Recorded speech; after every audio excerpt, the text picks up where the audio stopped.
1. Hello, everybody. Welcome to the I like Reelest.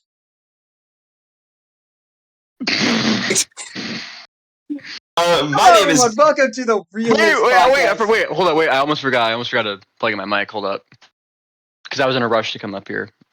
Because you said the second after you eat, we record, and then like, no, we had 2 hours, bro.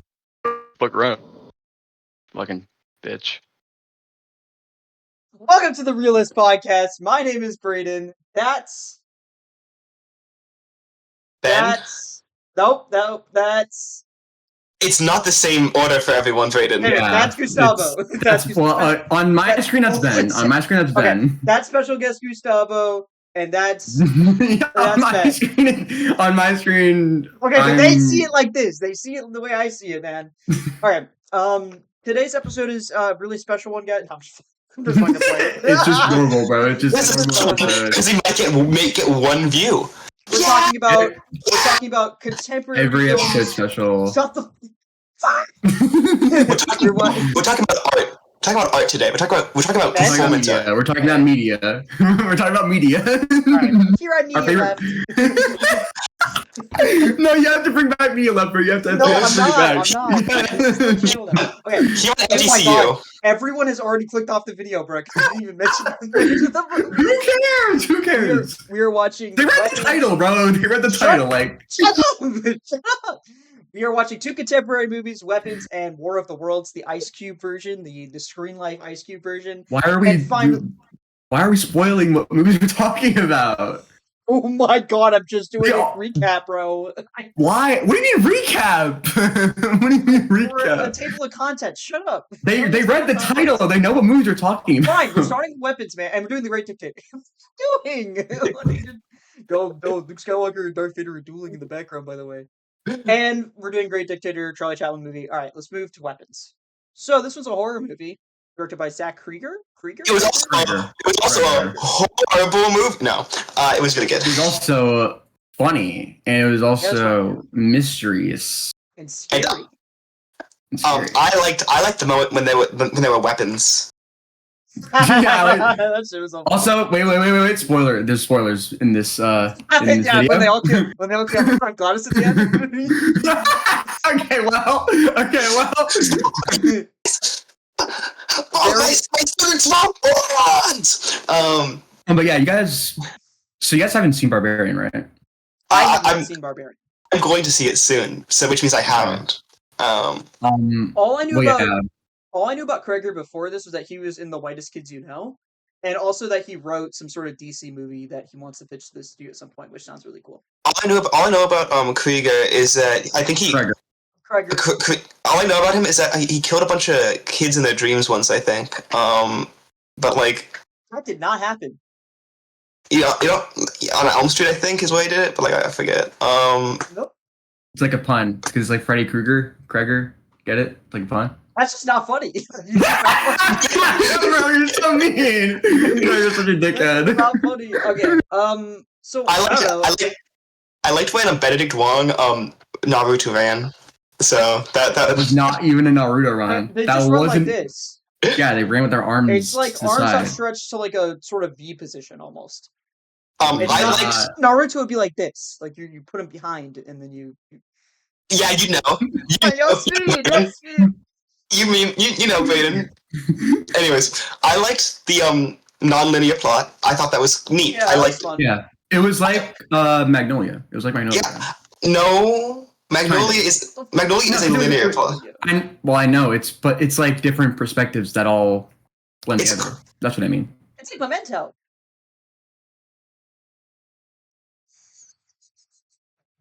Anyways, moving on. I thought that it was very cool. How all these parents thought that the teacher had any control over her students. I mean, yeah. Like, yeah. Like, are you kidding? I mean, I knew from the beginning that she was just not going to be the issue at all. Because, like, why I just think would she be?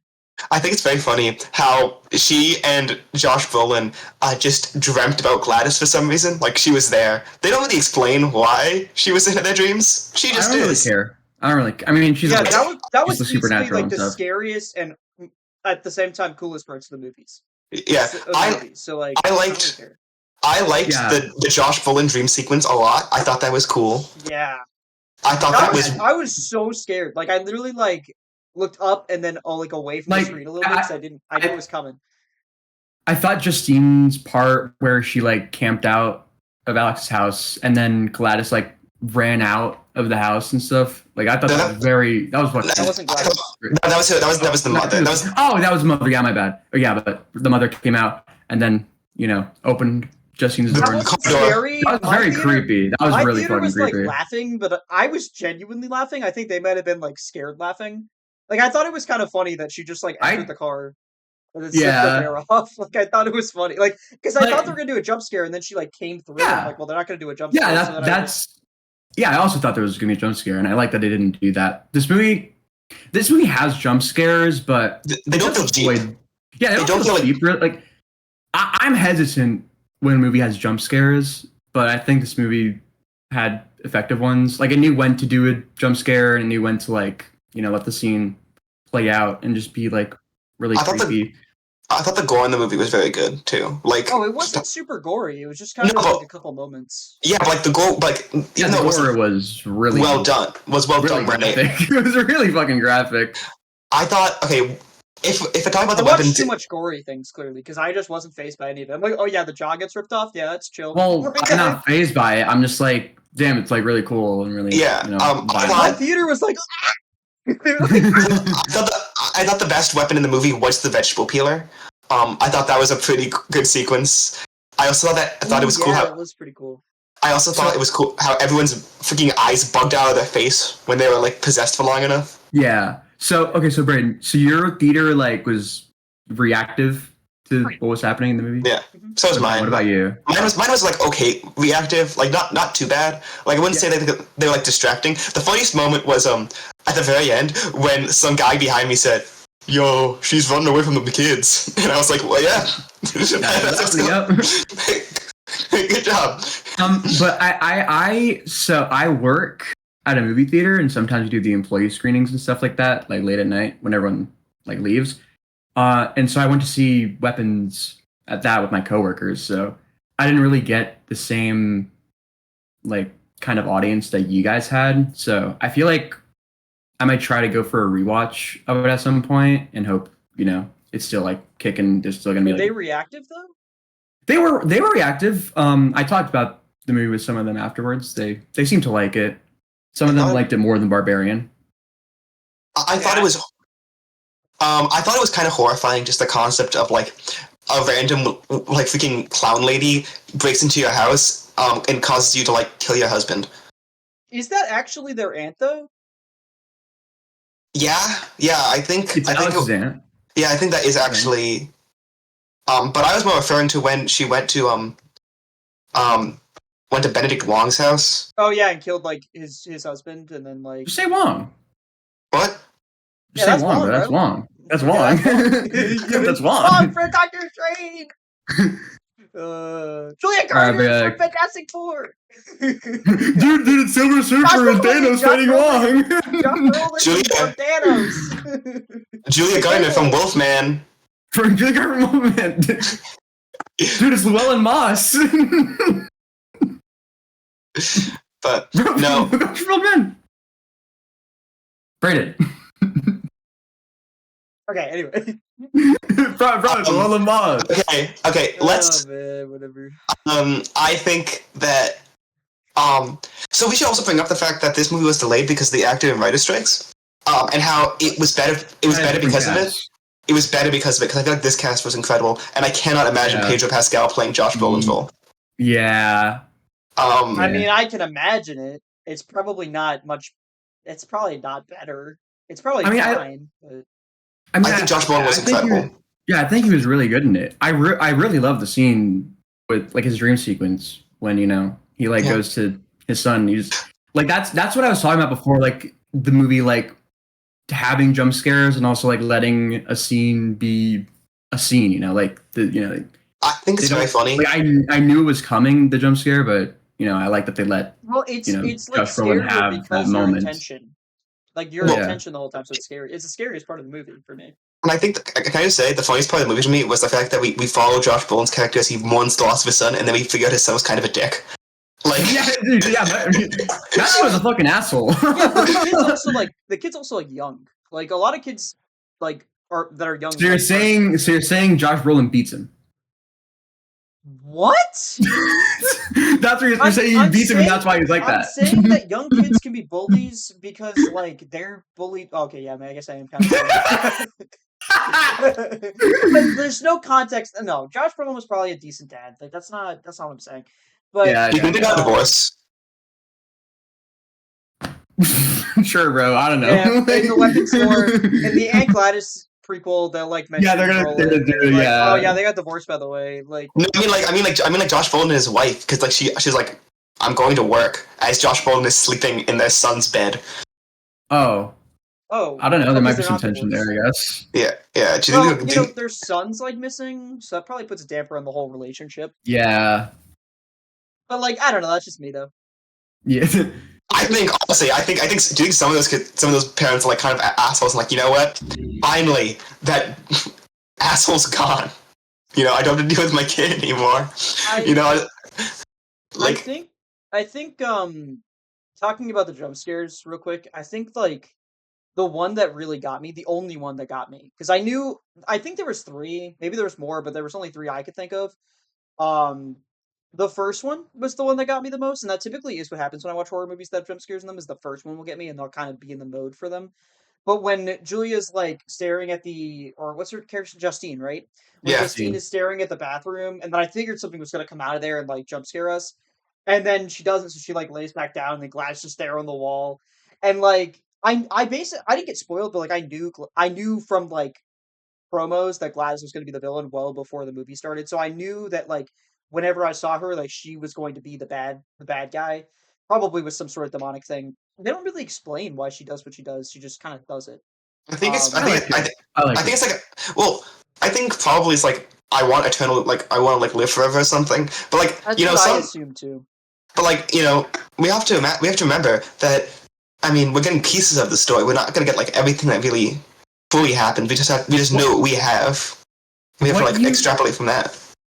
What you can imagine is like always gonna be scarier than what is actually in like something. Like the fear of the unknown is kind of like one of the greatest fears.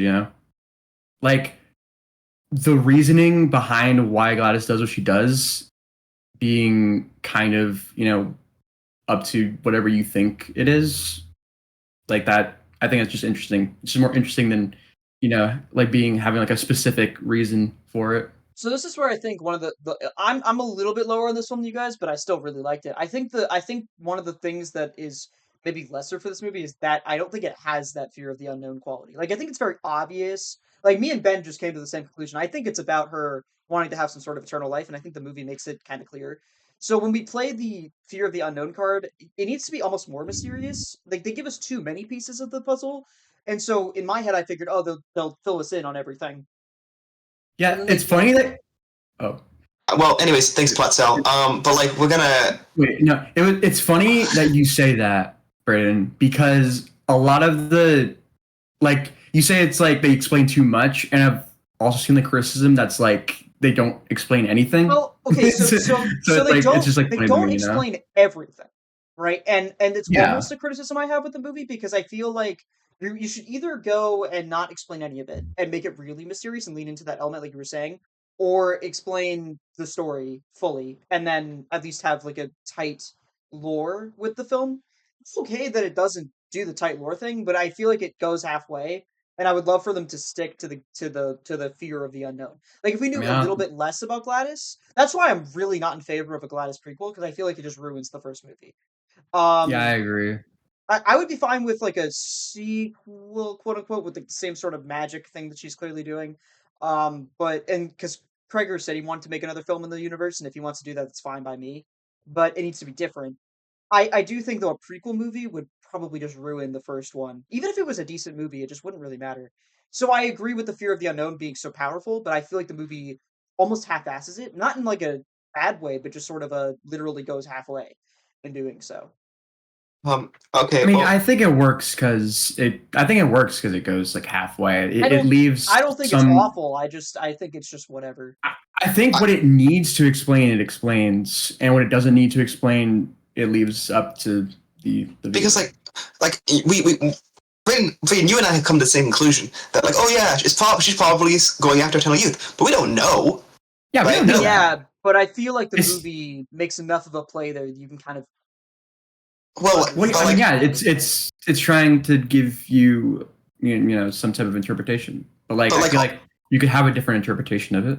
like what also, well, I mean, I don't know because My the two, interpretation of it was just that she was Evil? Yeah, she was But, just like, evil. just like- that one guy who's also- fucking evil. I also have the opinion that like, does it really matter why she's doing it if what she's doing is so like comically evil? Yeah, Yeah, I mean, I don't think it it's like matters. it's But I like, understand, Bray, why you feel that way. Brandon. people also sometimes want villains that are just like evil and they don't have any redeeming quality. Like Gladys clearly doesn't have a redeeming quality, and I do like villains that are multifaceted and have like reasons for doing what She's they do. cunty. Thanks. What you But, She's cunty. say that again? She's cunty. but like, I've seen so many like edits of that on my TikTok like For You page. like it is refreshing to just see a villain that's just in it for the love of the game. You know, like Yeah. Brayden, that's a comically large cup, Brayden. Can Is that you show Red that? Bull? Can you show that to the camera again? Can you show that? it's not Marvel. It's from Oh. Orlando. It's a Harry Potter cup. My parents got it a long time ago. This one's obviously Gryffindor, but yeah, Obviously. it's, Hmm. it's So- red. Wait, what? Okay, whatever. So what was your guys' favorite like vignette, I guess? Oh, I think that my favorite one by far is the Josh Brolin one. I thought that was just incredible. I think I think that the one with like Han Solo was good. Though I was like, Han Solo. Oh, you mean Alden Ehrenreich? He was Han Solo. He had a whole movie, bruh. Yeah, I forgot. He's earned the right to solo. I thought Justine's was a good introduction to the movie. You know, Justine's felt more complete, but it's- also like it's not a as well, it's a good place for us to start. And Justine's a great place for us to start. I think that unfortunately I thought the last one was fine. I mean, it basically is like, yeah, this is this is like, I mean, just he's like, this is what actually happened. This is what actually, yeah. So like, it ends the mystery. But I like that, you know, But Rollins continues it and Justine starts it. I mean, you're allowed to end a mystery, you know. Yeah. I think my favorite. It's not like Chinatown, you know, where it's like the mystery is just never solved, you know. I need to rewatch that. I really liked it the first time I saw it, though. You should watch if you want to watch a movie that explains nothing. Watch Mulholland Drive. Yeah.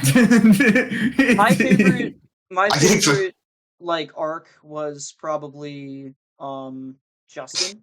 I think his name was, or James. Was it James or Justin? James. The drug guy. James was so fucking Drug guy. funny. Yeah, that James was funny. so funny. Yeah. I really liked the shot where Gladys is. It's clearly a younger Gladys, and she's like waving at him in the bushes because it reminded me of one of my favorite horror movies, It. Yeah, I knew you were gonna say that. But the scene where Pennywise is like he has like a bloody hand and like, he's waving at it. I like when the villain is a little like funny and they're pure evil, but they're like a little like sassy. That's why I told my mom after the movie, I was like, I like when people are like a little sassy, you know, like villains are a little sassy. I told you, she's cunty. Fact. Anyways, That's why I get all those edits. I like how many times Paul gets stabbed with needles. Yeah, Poor guy. Yeah, Paul had it rough, bro. Paul had it rough the whole movie. Paul had anger issues. Like he just kept. Yeah, he was crashing the fuck out. and then of course he ends up getting shot in the head. Like yes, was he cheating on his wife? Yes. That's not worth a death though. That's like. I mean, like he was. Did he was he a perpetrator of police brutality? Yes. Yeah. Yes. Yeah. Did he? Yes.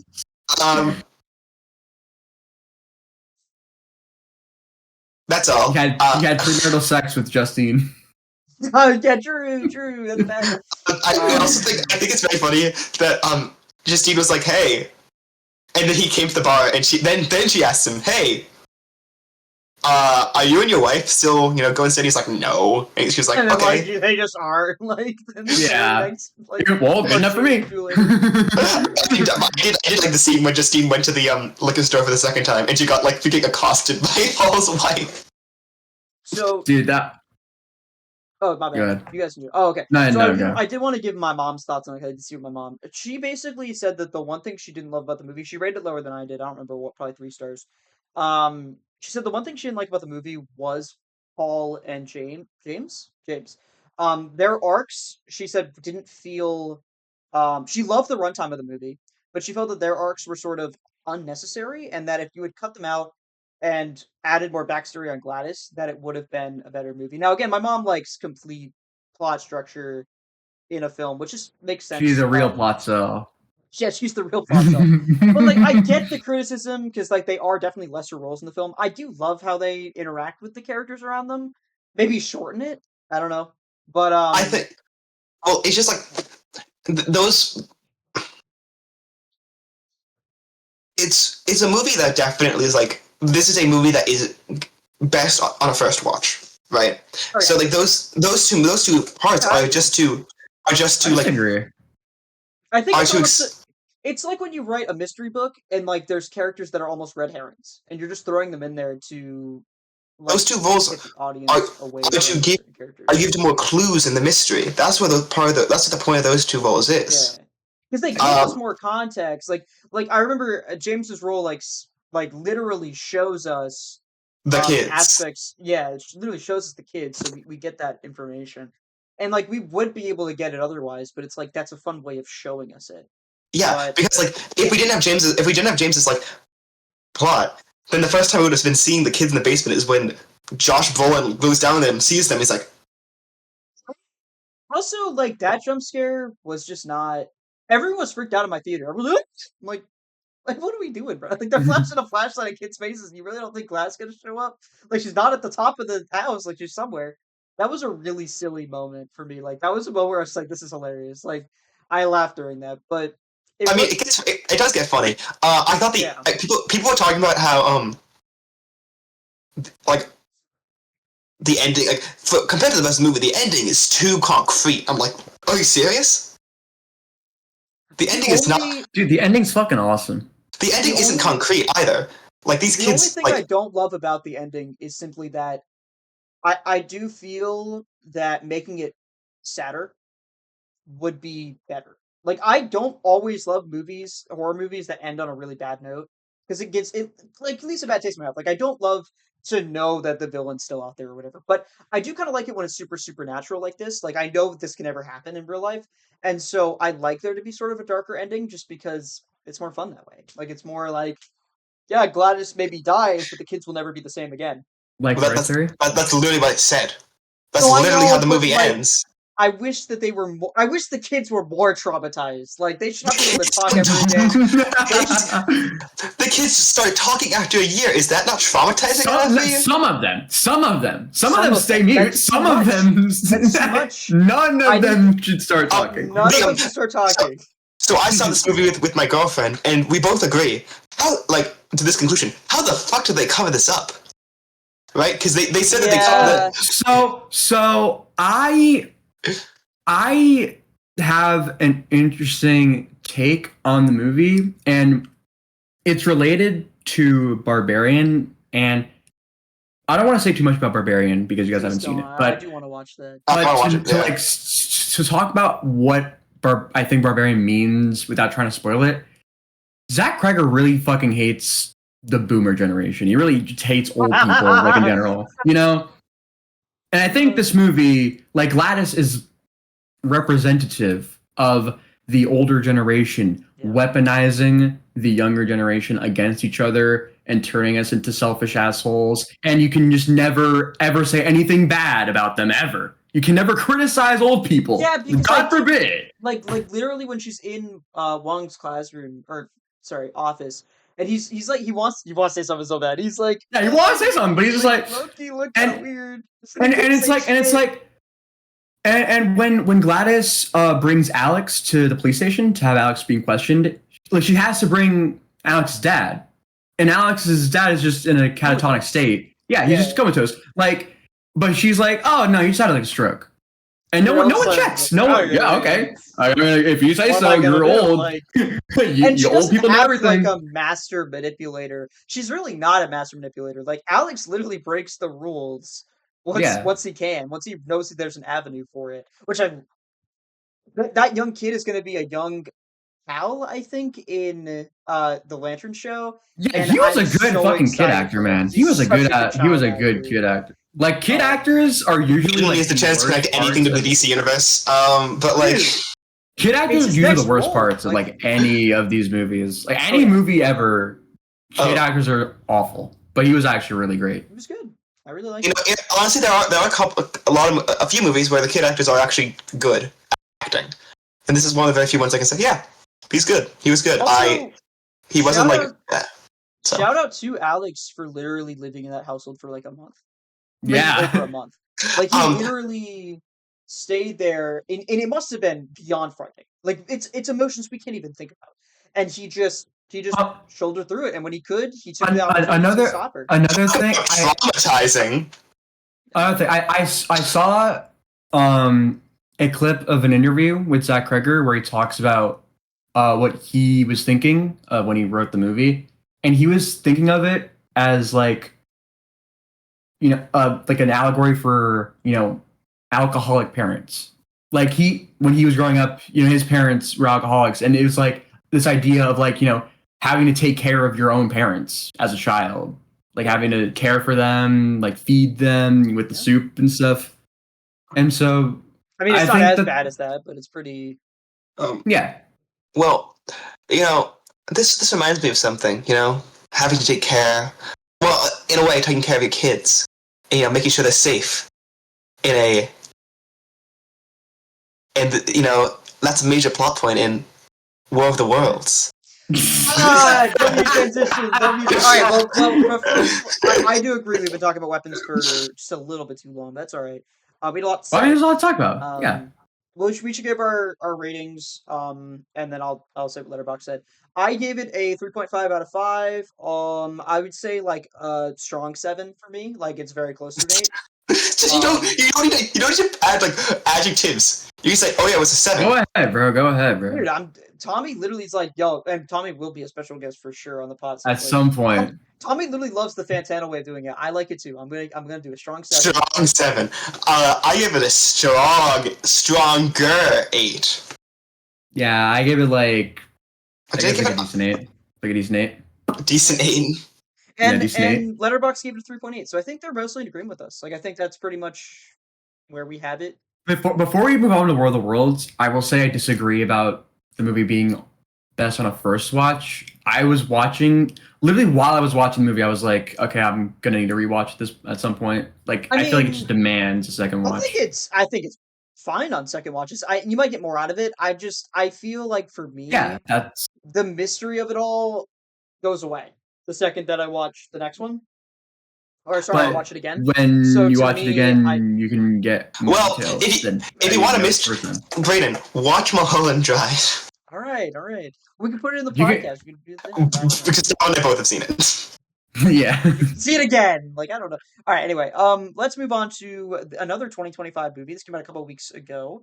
We already spoiled it. we already talked about it. We already brought it up. You don't need to be introducing it every. It's fucking War of the Worlds. War of the Worlds 2025. Stars Ice Cube.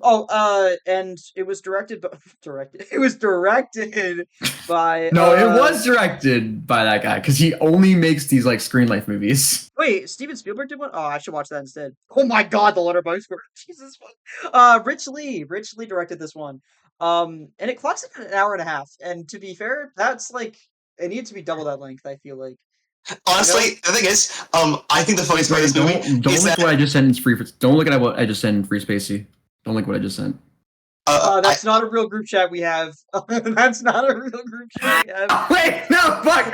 That's not the name. It's not the name. It's a joke. It's a joke. It's a joke. It's a prank. It's a prank. No, it's bait. It's bait. It's bait. It's bait. It's bait. It's bait. It's bait. It's bait. It's bait. It's bait. It's bait. It's bait. It's bait. It's bait.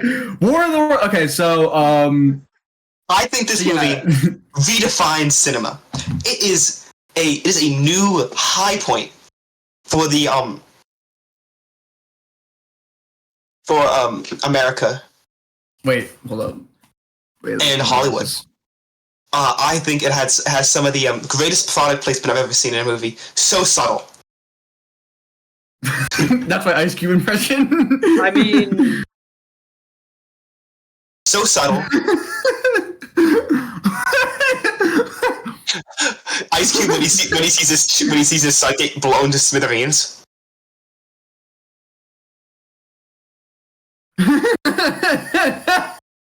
Ice Cube. it's you. It's you. It's you. It's you. It's you. It's you. How could you, man? How could you, man?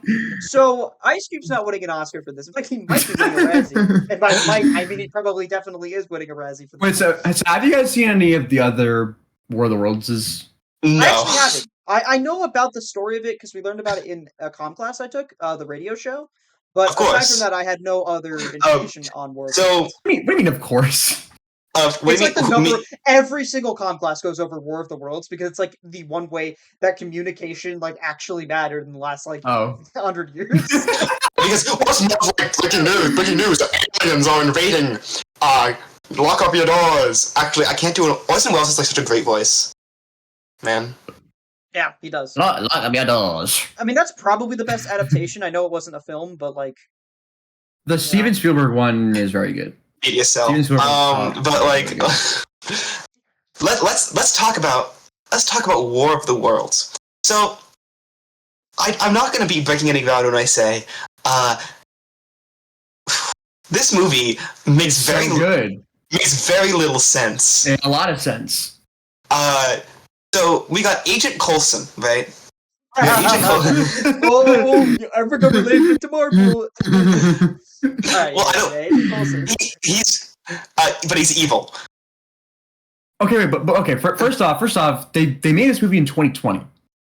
Yes, and they made this movie in 2020, and they sat on it for like 5 years. Also, even. Yes, I'm serious. That makes it so much better. That makes it so much better. Even exist anymore? That's my question.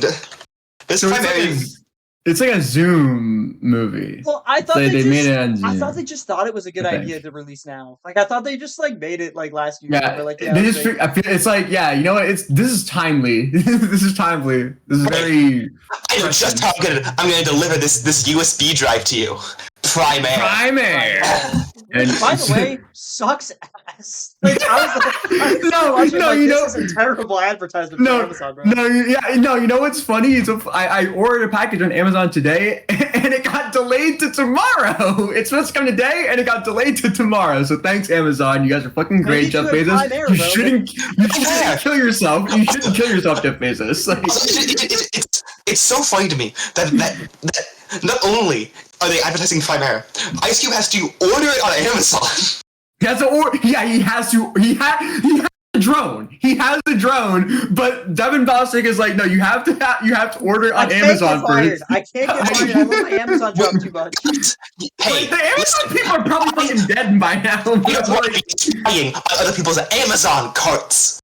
Shit, bro.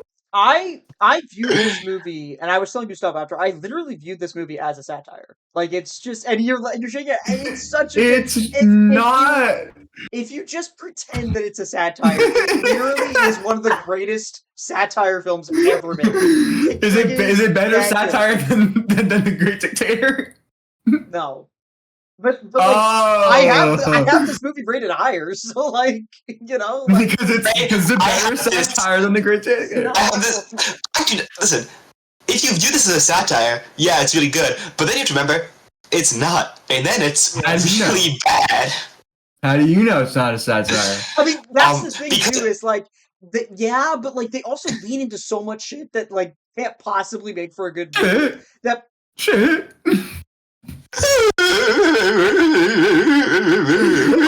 I'm sorry, bro. Everyone voice cracks. It's fine. Everyone voice cracks. It's fine. They lead into so much shit. I'm scared. I'm fucking it. It's my fault. They lead into so much shit. On people's Amazon carts. They lead into so much stuff in the film that I feel like almost makes it possible it is a satire, but they couldn't tell Amazon because Amazon would never let them release it. I think the best part. Conspiracy theory, I know, but I just like there's so much. I think you are putting more thought into the movie than the filmmakers. I have to interview Richley at some point and just be like, "Hey, bro, was it a satire?" And she's just like, "Yeah." Okay, so yeah, Richley is. I'm pretty sure he's only made music videos. Yeah.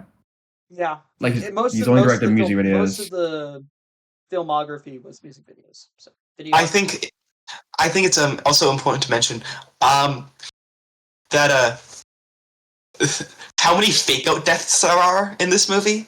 Dude, Korea died like 5 times, bro. Like Korea genuinely died like 5 times. No, the best part of this movie to me, I beat it up. They do those fake out deaths because they didn't have any other ideas of why he would stop talking to them. Yeah, end the call. Guys, how do we end the scene? Fuck. Have one of them die. But we can't have them die because they need to be in the movie. Fuck. Like, suck. My favorite part of the film, and me and Gustavo were watching. Also, I watched the I don't know if y'all even watch these because they are kind of like millennial humor based, but I really like them sometimes. You guys know like the Screen Rant pitch meetings?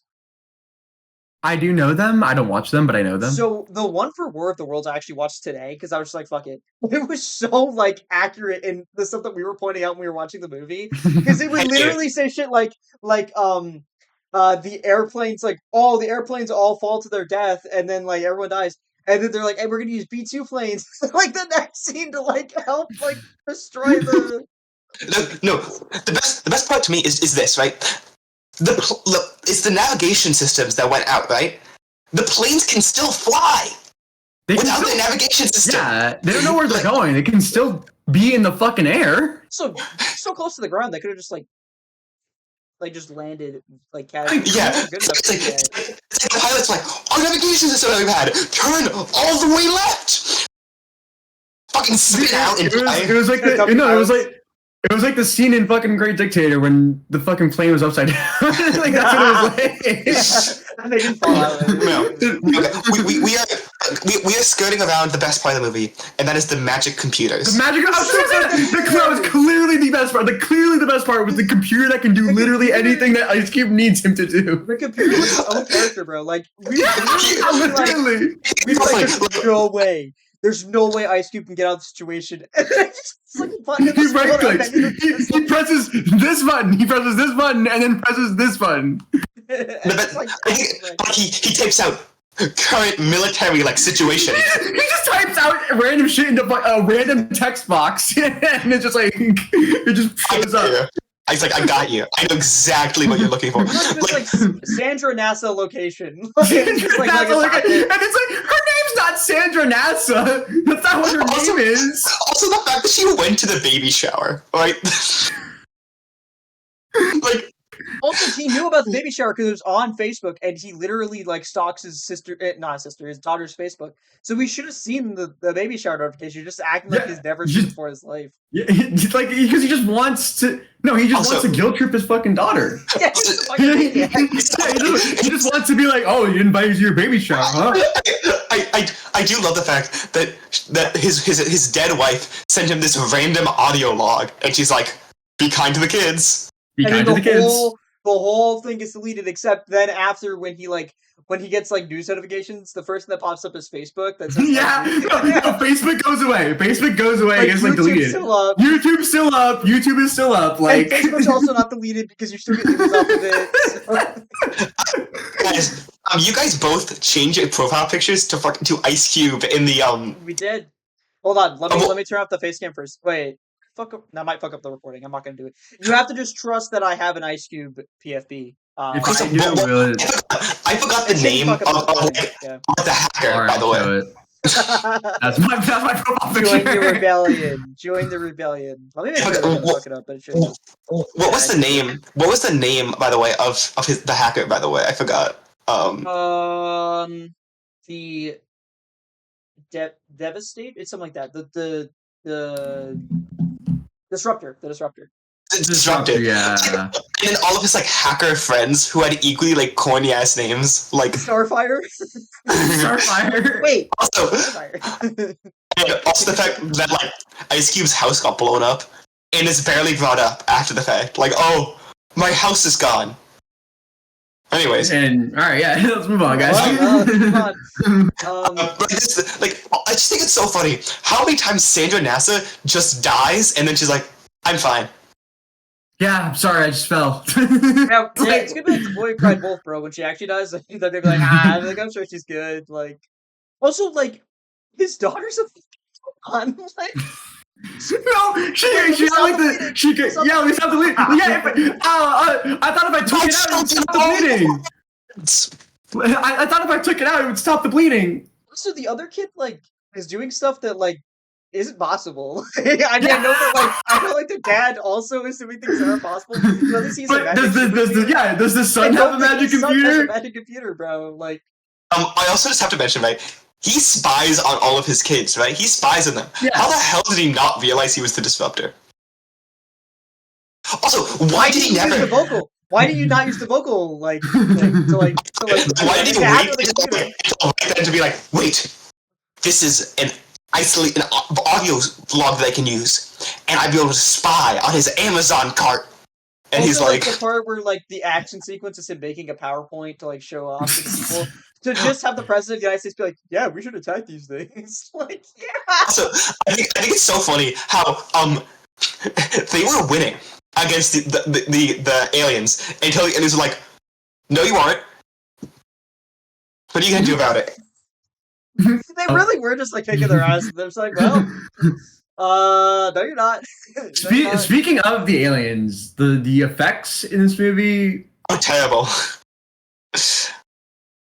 So bad they're good. So bad they're good. So bad they're good. So bad they're good. PS2 era graphics that we got in that movie. Bro, I put Quantumania to shame, bro. I put Quantumania to shame. Better than no, it was better than Quantumania. Yeah, the UI, not UI. The what was augmented reality is what we were calling it. It was like it looked like a freaking Snapchat filter. Yeah, it it looked like Snapchat filters. I think that the funniest part of the movie, I mean, I think you agree, is the fact that you can just see the green screen Ice Cube's glasses.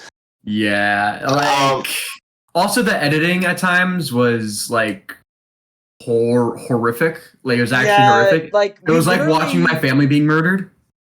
You just want to throw that in there. You didn't even. Like I noticed the bad editing before Gustavo did, and there was the very first scene. Like they literally snap cut, and you can Ice Cube's just like not in the same position at all. Like he's not even close. I think he was like standing up, and he's just back to sitting down immediately. Yeah, like, sitting they Did you guys cut in the same shot? Yeah, they did it multiple times. There was one time when he was talking to Sandra NASA, and if you look in like where he is, he cuts randomly his position. Oh yeah, yeah. Like I'm like, what? Why would you? I it's like she doesn't cut, only he cuts, and I'm like I mean, not at all. Like most of it's like they try to pretend it's all in real time because. Which means like the aliens invaded for 90 minutes. Yeah. Also, yeah, wait, yeah. What the fuck? No. They do some time skips. It's more like 2 hours, but still, like no time. The aliens also, invaded there's 2 a hours. moment in the film, and me and Gustavo paid attention to it because he was with his daughter on the call. He mutes and says, "Call, like, let me know if you need me." He mutes. He mutes, and then the next time that we see that, he's now talking to the boyfriend who's with his daughter, and that call just didn't happen. And also, yeah, like what happened? She really pulled it out of her while that was happening. Like she didn't tell him. Like he knew the call was his daughter, and then he never ended the call, but he starts like 2 other calls. He starts like 2 other calls. He's always starting calls, but also right. Say something like she didn't mute. He muted. So she like she'd be in agonizing pain, and she must have muted. She must have muted before. You'd be like, all right, I'm about to pull this out. I better mute. Like. I mean, I'm acting like that. There's even any explanation to any of this. She didn't need to mute. Like, it didn't matter. I think that Ice Cube should get nominated for all of the awards this award I season. think every single best actress, best supporting actress, yeah. best director, Best cinematography, Ice best editing. Cube. But I also think that but we also just can't put up the fact that the poster for this movie is literally just a frame from the movie. Fire. That's how they all should be. But like No it's fault also just actors like here. it's also just like Ice Cube looking confused, which he is for the entire movie. He's always like, Either angry or confused. Remember when his daughter was gonna die, and so he like didn't open the. He's it's locked, and then it's glass. But he's just like, yeah, I'm trapped. Oh, yeah. I also think I have a chair. I can throw out the glass and get out. Nah, I'm just trapped. There's too many times this happened in the movie. Like just like, yeah, I have to go. Like he is like only caring about if his kids are alive, right? While literally hundreds of thousands of people are dead, right? Oh, Like selfish. the Steven Spielberg one. He's selfish. Like I mean, he's like him like wasting all this time like oh my god, are my kids okay? By the way, they're fine. Well, He just like keep going. like yes, like he does like him giving his daughter the car helps, right? And him telling, hey, Roderick, this is where my daughter is. But like but like his son's fine. His son's doing fine. Another fun part of the movie is when he's like, "Oh, it's you," like the meme, like, "Oh, it's you. How could you do this?" And then like he's just like, "Oh, Dad, like Goliath." He's like, "Well, you better give me a lot of hard evidence." No, I want to hear it because it's probably not even true. But like, I'll looks at one document, one thing, one fucking document. He's just like, "Yo, can I join up? Can I join up? Can I join up?" Let me try to rebellion, bro. They were lying to me. I should have known. And like they're clearly lying. Like, what? Like, the most confusing thing to me is just randomly like how many blurred faces there were. Like why are these faces blurred? Why are they like these are government documents? It's a government thing. Like why are these faces blurred? Why is the only unblurred face the guy who, if implicated, would get in a lot of trouble? That's the face they would blur. The one guy, exactly the one guy. Like, why is everyone else were necessary, and they were just like, "Fuck it," like those guys. You know, there's no sense in this movie. Why are we even analyzing it?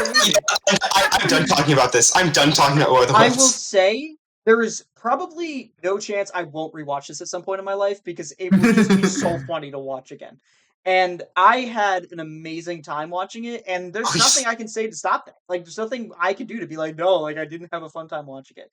Yeah, I'm excited for War of the Worlds 2025 to be the first movie to sweep all the Oscars, all 23 Oscars this year. Well, stunt category next year, 24. Or is that getting added for next year? I think so. Maybe it's the year after, but it's getting added at some point. All right, then 24. Back to the year after, but 24. Oh yeah, the best on the movie is when Ice Cube plugs in the USB stick. And it took a lot of effort too. Yeah, they actually, I heard they got like a stunt double for that one just in case. Oh yeah, that's why it's getting nominated for best stunts. Anyways, just a random stunt double like halfway through the movie. Guys, I'm gonna say it. I gave it 1 star. 1 star 10. Is actually like, yeah, I was gonna say 1 star. It's like like half star or like 1 star. Half star, like out of 5, like half out of 5, 1 out of 10. Oh yeah. So 10. Me and Gustavo gave it a 5 out of 5 or 10. I would say if we average this, that means this average is out to be a 7, which is crazy. Yeah. No, I mean like it's an ironic 5. The average is ironic. The average is ironic. 1 out of 5. 1 out of 5. Which I don't even know how it got. Like I guess it is just the ironic 5s, like keeping it up. Oh, ironic? No, I think she's cinema. I actually like that. It has 4.6K 5-star ratings on Letterboxd. As it should. And 71,000 stars. Anyway, that is it for the contemporary portion of this. Now let's talk about a movie that I think was good. This was Ben's pick. This is a movie. It is Charlie Chaplin's first talkie. So. One of his only ones, right? How many did he make? Like a couple, like not many. Like this, but this was his first. Technically, it wasn't his first talkie. I heard it was. Yeah, so did I. We both heard that it was his first one. So I'm pretty sure Modern Times was part talkie. Maybe full talkie then? Yeah, this was his first like full sound film. Yeah, but anyways, the more important thing is it's about Hitler in 1940. It came out in 1940. Hitler? About Hitler. I thought it was about Trump. But I feel like it's important to bring up how at this time nobody really knew what a concentration camp was like. So yeah. No, okay, so before we even talk about the movie, I want to bring up Jojo Rabbit because Jojo Rabbit is like obviously influenced by The Great Dictator just by being a humorous movie about World War II and Nazis and stuff like that. And it got backlash. I feel like if you're going to make a movie that's like funny about something like that, you're bound to get like some kind of backlash.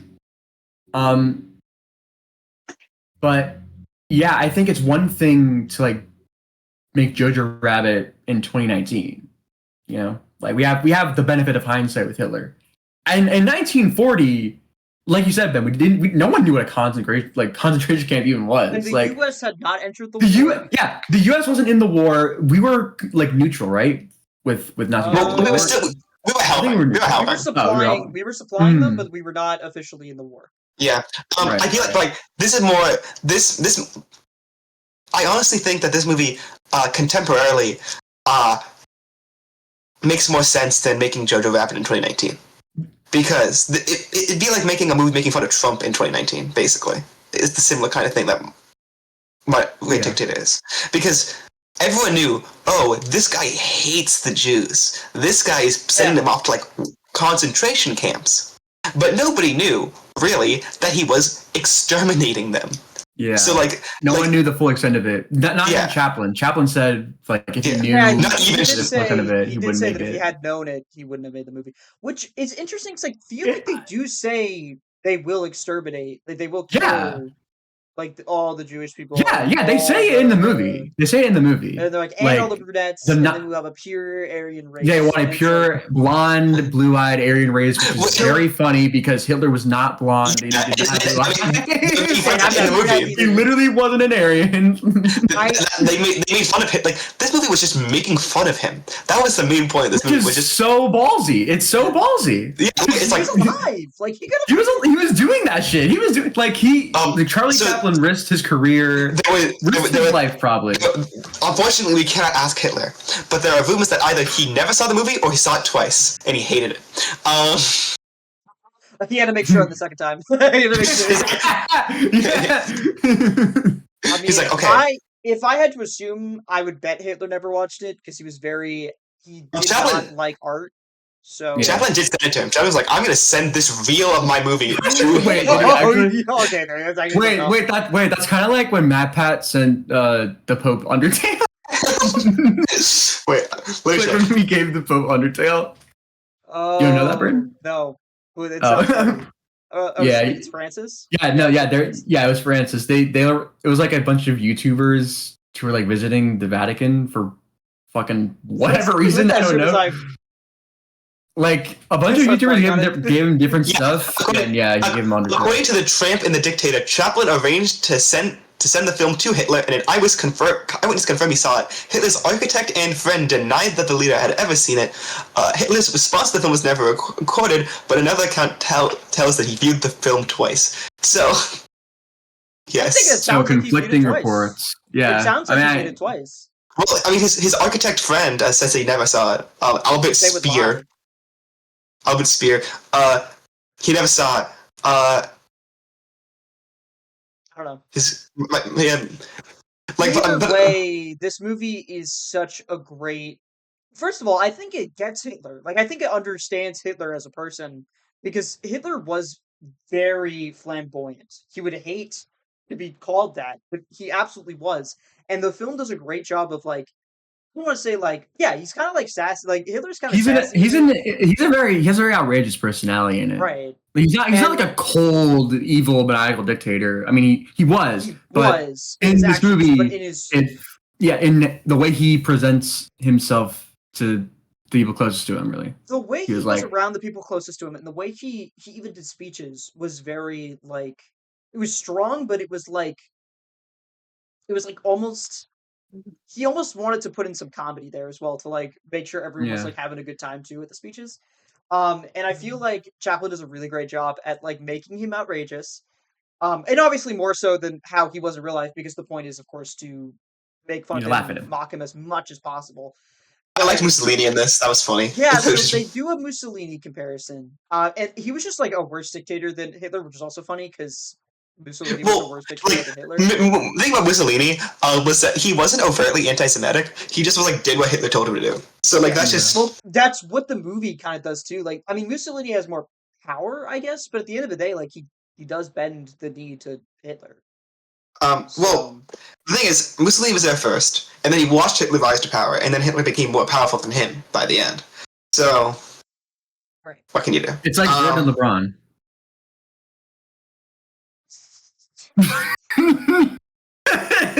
In terms of fascism. I mean, yeah, like, LeBron of fascism. What are we doing? The longevity, bro. The longevity.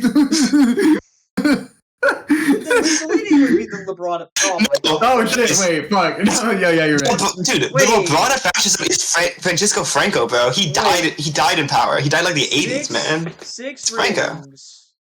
And... No, I can't. I literally can't. What are you gonna say?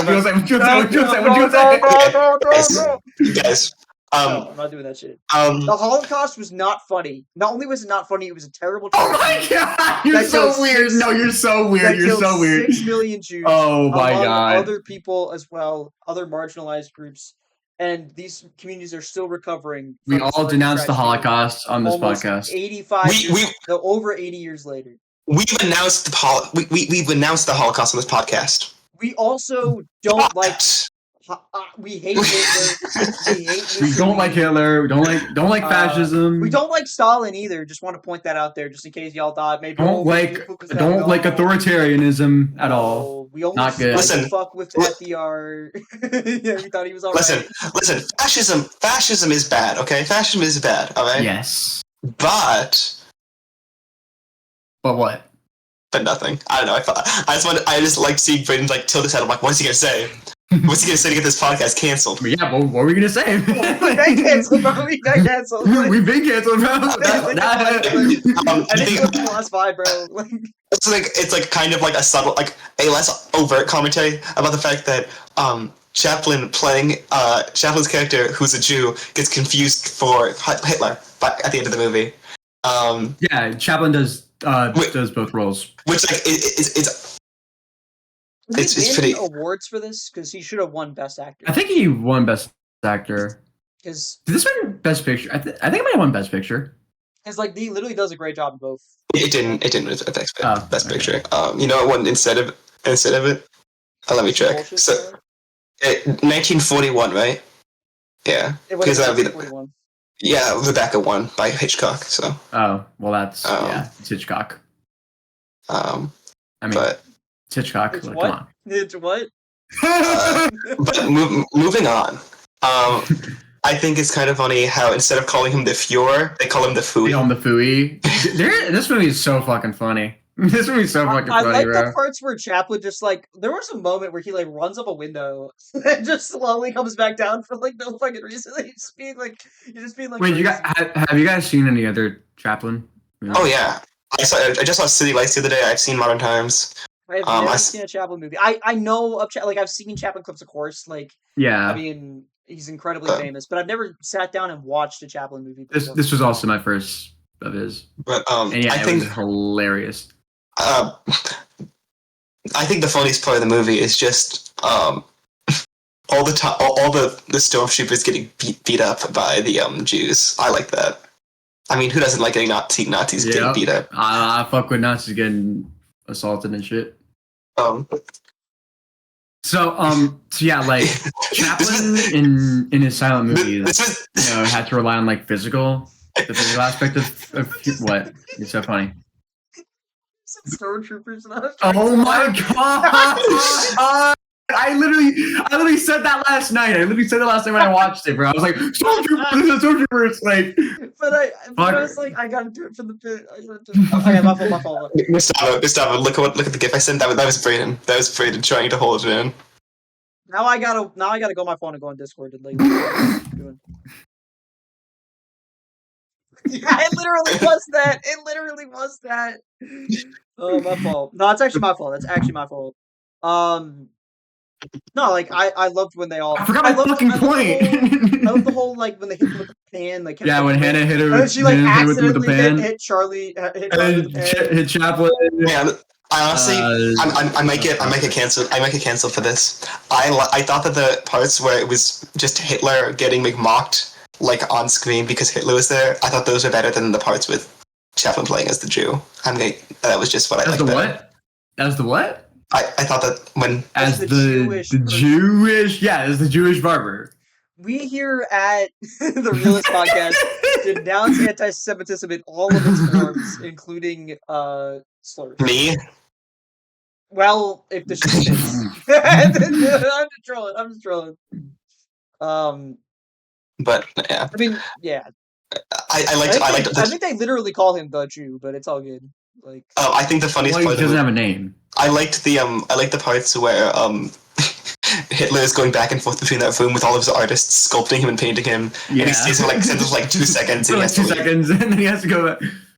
Yeah. Is the Jewish barber the same character that Chaplin was like famous for?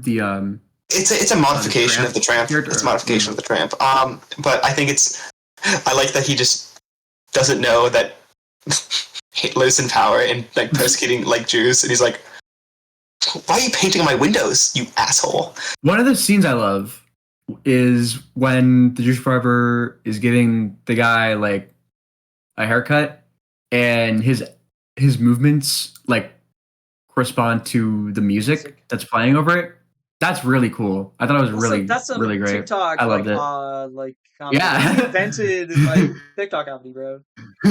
Real time. But Chaplin has really good sense of comedic timing with his physicality. I can almost guarantee he's better in the silent movies because it is all physical. Like I feel like a lot of his humor is physical. Like he does great with talking. Like I do think like for talking, like he's funny too. Yeah, the German accent's hilarious.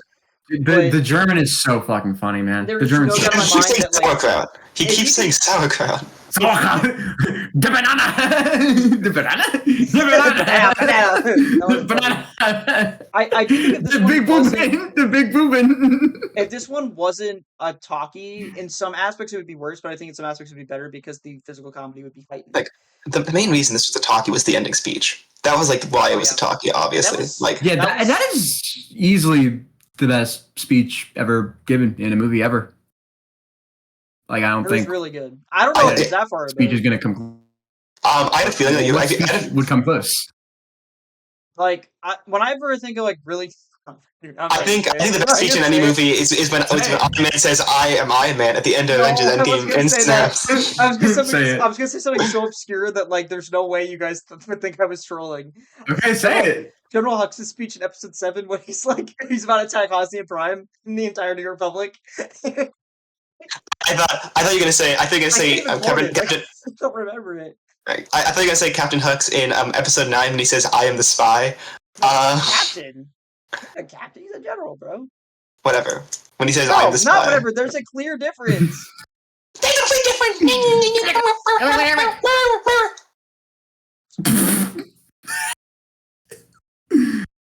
No, we need to be nice to each other. Yeah. What if the world taught me to be nice to my kids? the great dictator taught me to be nice to my fellow man. And taught me that unity is. And weapons taught me that that if I wanted to, I could possess children and make them do my bidding. Weapons taught me don't trust steal from random houses. Yeah, and don't trust old people. Don't trust old people. Yeah. Break into people's houses. So what did we all give Great Dictator? But we barely talked about it. What? I mean, we can keep going talking about it if we want. Yeah, we barely talked about it. I mean, what else do you want to say about it? I like the romance that the Jewish barber had with Hannah. Yeah, I love I think it's a funny good how wartime romance. You know what I mean? Like when it works really well. I don't. think it, I don't. It's not like a part of the movie I hate or dislike or anything. Just I'm not. If you're gonna do a romance, either have them be separated because this is more modern films. Like the guy does something stupid and like messes up, and like the woman realizes that she's just better off without the guy, or have them be like friends to lovers or enemies to lovers. Like I'm really like soft when it comes to like romances in films, but yeah, I don't really care for. Like, I mean, that first part is a really lame cliche, and you've never seen Casablanca, so of course the wartime romance is going to mean absolutely nothing to you because you fucking suck. Like the only wartime romance is like I'm not gonna say it. I'm gonna say it. I'm gonna say it because y'all already know. Y'all already know.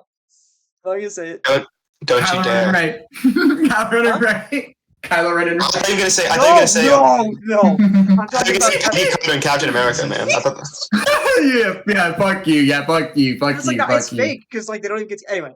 Fuck it. We're not talking about that movie. Yeah.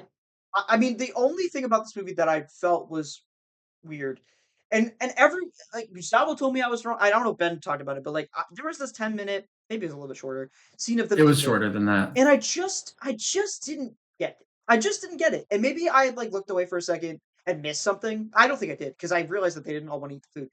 I just didn't get the comedy aspect of it. And so I was just sitting there watching the television screen for like probably what, 6 minutes, 7 minutes was the scene? It was a long scene. 6 or 7 minutes. 6 or 7. But is it? What are you talking about? The pudding scene? The pudding scene with like they're eating like coins. yeah, I just didn't get it. Like I was sitting there. The joke is that Charlie Chaplin is eating coins, man. Yeah, he didn't want to eat the food and then he ate coins. Like Because he didn't. Wait, I didn't think it was funny, and like it wait, lasted for so long. wait, shut up. What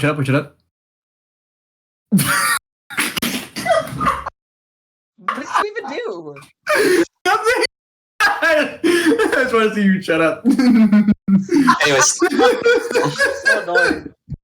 Okay, I I have to say. And then he coughs up all the coins, and it's like, oh, would you look at that? No, I Yeah. get There's it. a lot of coins. It's physical comedy. It just didn't hit with me, and it lasted for so long. Wait, Brayden. I just Brayden, did you laugh in Weapons when Josh Brolin said 6'7"? My mom didn't get it. My mom didn't get it. You laughed. That was actually the hardest I laughed the whole movie. I'm not even kidding. That was the hardest I laughed the whole movie. Bro, we are so brain rotted. I don't even know what it means. I don't know. It's so funny. No, it's funny. It's funnier that you guys don't know what it means. It's funnier when you don't know what it means. I know the origin, but it's not funny from the origin. I don't. What else do we have to talk about with this movie? Because we're running. This is gonna be the longest episode yet, easily. Well, I think that, I mean, we were talking about it like before at the beginning, but we haven't really talked about it like that much, that the movie is still very relevant now. I mean, I think it's fair to say that like Trump is not Hitler, and at the same time, Trump is like very Hitler-esque in his actions. And he's not Hitler in the sense that he's not putting people in concentration camps and killing them. Like that's he's not killing them, but concentration. He's not killing them. Yeah, done. Alligator Auschwitz. But I do think that like there's a lot of comparisons you can make, like just in terms of again speech and whatever. And I don't think Trump would want to be compared to Hitler, although. Some of the staffers. Here's the thing. He's not Hitler. He's Mussolini. And he's more. He is just worse. He's just worse Hitler. Like because Putin's Hitler. He's Mussolini. Mussolini's biggest thing. Netanyahu's Hitler. Just Hitler, but like. Yeah, like it's still not like Hitler did so many egregious things really quickly. It's hard for us to compare him to anyone.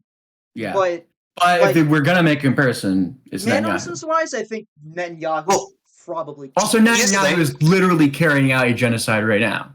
True, which is not as Well, I don't want to compare the genocides. It's not. Let's not compare genocides. Let's not do that. We here at the Reelest podcast condemn all genocides, regardless of how many people All killed genocides them. are equal. All genocides are equal. All genocides are equal. Wait, Don't ask China. Don't ask China. Have we talked about Armenia yet? Have we talked about the Armenian genocide yet? That was also bad, guys. Yes. We We here at the Reelest podcast condemn the Armenian genocide. What other We genocides? here at the Reelest Apartheid in podcast South condemn Africa. we condemn apartheid in South Africa. We condemn the Uyghur Muslims. genocide. We condemn. There's stuff happening in Africa, I think, too. There's a war in We Sudan. condemn There's the some sort of Rwanda. genocide going on in Africa. We condemn that. We condemn the Rwandan genocide. Okay, we condemn the Rwandan genocide. Yes. Um, Facts. We condemn the trans genocide in the U.S. That's I mean, trying to happen yeah, right now. kinda, yeah. They want it to happen. We condemn Chris Pratt. We We just condemn Chris Pratt. We're probably gonna watch a movie with him in it eventually, but we'll condemn him before we. Passengers. We'll do like instead of a land acknowledgement, we'll do like a Chris Pratt acknowledgement. Like we acknowledge this movie has Chris Pratt in it. we here at the Reelest podcast are ashamed to say that this movie does indeed have Chris Pratt. We'll We do the same thing for apologize for this Ryan Reynolds. We'll do it for Ryan Reynolds. Johnny Depp. Johnny Depp. Oh my god! No. Heard. Oh. We here on the Reelest podcast support Amber Heard. No, we I don't know don't. if Ben does. I don't know if Ben does. Why would we not? What? We're listen. not gonna get into it. We're not Can gonna I get can I into just be honest here? I think they both are bad. I think both Johnny No, I was Depp gonna and say- Amber Heard are bad. Like they both suck. We, I was So- gonna say, we believe that there was evil on both. No, we believe there are heroes on both sides and evil is everywhere. Per the scroll of episode 3, Revenge of the Sith, when they say there are heroes on both sides, evil is everywhere. We condemn the Confederacy. We do. We do. We condemn Democrats pre like 1930. Okay, we're like so on topic. We condemn slavery. We condemn slavery. We condemn Chuck Schumer. Yeah, We condemn Amy Schumer. we would vote for. We're sorry to say that Amy Schumer's in this movie. We wouldn't be watching it, man. Okay, let's go back on topic. Let's go back on topic. Yeah, Let's go back. okay. Okay. Well, I do think we're exhausting the movie at this point. I think it is probably Okay. a fair time to get the rating. We All right, condemn. well, okay. Give me a closing statement then. My Okay, closing let's be statement honest here. Your Honor. is Your Honor. that this movie is very timely because not only is it funny, not only is it against hate, it's about how we as human beings must come together to fight hate and evil men and powerful men and stuff like that. Just men. Yes, just men, man. Fuck you. We're doing anything wrong with it. But like, evil men, they want to divide us. They want to, separate us because we're stronger together. And that's why we are going to see a free Palestine in our lifetime. Okay. Oh, Can I- the fucking Hillary Clinton. The fucking Hillary Clinton slogan. We here at the Reelest I'm with podcast her. condemn Hillary Clinton. I'm with her. I'm with her. I'm with her. I'm just gonna say it was kind of weird that Charlie Chaplin did a Hitler cosplay. Like, are we gonna let it slide? That's literally problematic. That's literally problematic. We here at the Reelest podcast condemn Charlie Chaplin's use of Hitler in his movie. No, if this movie came out today, people would say that. Like, if this movie came out, people would say that. Can he shave the mustache? Like, I can't. We here at the Reelest podcast condemn Bill Clinton. Just Bill Clinton. Nobody else. Here at the Reelest podcast, need to end the podcast. identify that really tiny mustache as a Charlie Chaplin mustache and not a Hitler mustache. We here at the Reelest podcast condemn this podcast to end in 3 seconds. No. One, We have to two, give three, the goodbye. we have to get the rating. Imagine I just fucking ended there. We have to get the ratings, and then we will end. The Okay, I give it 4 stars. Okay, that's level down. You want to maybe bump it up a half step? No.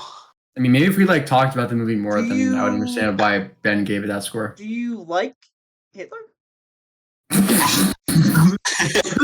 Yeah. All right. Well, that's it for the No. podcast forever. I gave it a 4.5 out of 5. And I would say it's a strong 9. Like, it's a strong 9. I was pretty close to giving it a 5-star. Little things held it back, like the eating scene, and there's other stuff too. It wasn't just that, but it was, I don't know. It was really, really fucking good. Unironically, this is my favorite movie that we watched this week. Like, War of the Worlds is fake. So I thought my favorite was Weapons, then obviously Great Dictator, then War of the Worlds, because I would give this one a 10 out of 10 as well, The Great Dictator. So it's on the same level as War of the Worlds. Strong, weak, decent, strong. Well, it's a 10, bro. What?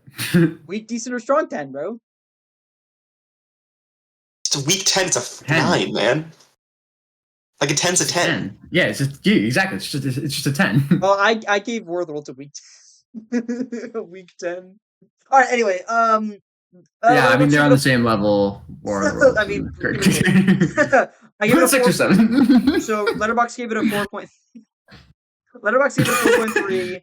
And it did make the top 250 narratives. It's 126 on the list, which is pretty. Tommy gave it 5 stars. Yeah, he did. Did you hear Charlie Chaplin die, by the way? Oh, what? Did? He did? Yo, no. Oh wait. Oh, also, Charlie Chaplin was like pushing 50 here in this movie, and the actress who played Hannah was like 30 years younger. So can we let a man cook? No, we here at the Reelest podcast condemn Brayden more for being a pedophile. Whoa. We here at the Reelest podcast condemn Charlie Chaplin for being a pedophile, like an actual pedophile, an actual pedophile, real pedophile. We condemn. Striking is probably a minor, if you know what I mean. We Reelest podcast just condemned what Ben just said. We do not align with this man whatsoever. We never talk outside of this podcast. We here at the Reelest podcast do admit that 30-year age gaps are problematic, and even if they're both not minors, maybe you shouldn't be doing that in the film that you can cast. Just some food for thought. But it's all good. It's all good. I mean, like, I'm not gonna harp on the guy, but like next time. We here at the Reelest podcast separate the art from the artist. We here at the Reelest podcast think that pineapple does belong on pizza. Then we're like, we here at the Reelest podcast insert anything after this. Shut up, Ben. Shut up. Right. That's gonna do it for the Reelest podcast. We here at the Reelest podcast think that Brayden. Shut up! We at the Reelest podcast think that Brayden should get better fashion taste. Dude, I'm just wearing like, man, I'm ending. Yo, Shay, what are you doing, Shay? You're doing too much, bro. Like, I'm just. No, Shay has too much aura, bro. Shay has too much aura. Anyway, Ben Gilgis Alexander has too much aura. Ben Gilgis Alexander has too much aura. He doesn't get it. He's zoning out because he doesn't get it. He doesn't know who Shay is, bro. He's completely lost. He's completely lost. He's completely lost. He's like a fucking so headlines. He has no idea. Like, we're not speaking English, bro. We're speaking the fake German from the fucking movie. Now he's viewing. He doesn't fucking know what's happening. He's literally fucking. He's like, the banana. Holy shit. Big booming. Guys, we have to podcast, bro. It's 8 o'clock. We literally just. Okay, let's end it, bro. Yeah, like type shit. You know, like this. We're excited for the next episode. These movies were what? Have you ended the podcast yet? No! Like, I'm trying to end it. Like, still talking! Like, we want you to like. We here at the Reelest podcast would ask for you guys to like, subscribe, and comment down below. Movie suggestions, and show and that fucking shit. We just have like one running joke per episode. I don't give a damn. I don't give a damn if you dislike. Like, at least it's traction. Like, just like, at least you're doing us traction. And yeah, we'll see you guys all in the next episode 6, and maybe 6, 7.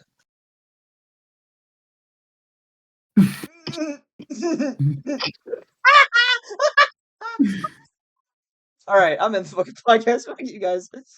You know what? Fuck it. We're not making another one.